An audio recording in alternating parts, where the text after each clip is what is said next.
most Indian storytellers and also viewers have this tendency of obsessing over अब क्या होगा, आगे क्या होगा, twist क्या है, plot क्या है, subplot क्या है.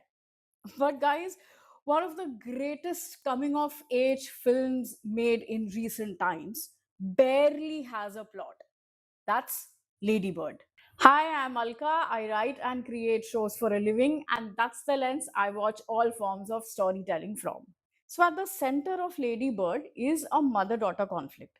But that is not what stayed with me. What stayed with me was Greta Gerwig's screenwriting. She does not follow your typical screenwriting structure that typically depends on big external conflicts, dramatic twists. Instead, she takes you right inside the head of the protagonist, Christine. Her insecurities, her longing to leave her little town, her need to reinvent herself. And all along, you don't feel like you are watching her life unfold. You literally feel like you are living inside her head. Even her name tells you that. In fact, there's this very specific interaction she has where she's asked, Ladybird, is that your given name?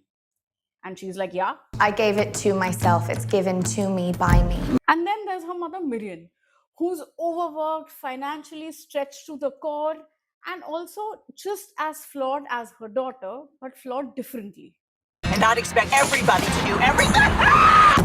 And throughout the film, you see both fighting, arguing, acting up, reacting, overreacting in their own ways, and yet constantly trying to show the love they have for the other and unable to do it. And then towards the end, when she's been through this entire journey, when she's gotten into a college of her choice, Lady Bird, for the first time, introduces herself as Christine. And that, in a way, is symbolic of her growth, her making peace with where she comes from, what her roots are, and in a way, making peace with her own mother. And that I thought was beautifully done. If there's something you watched that stayed with you, please write to me in the comments. Thank you.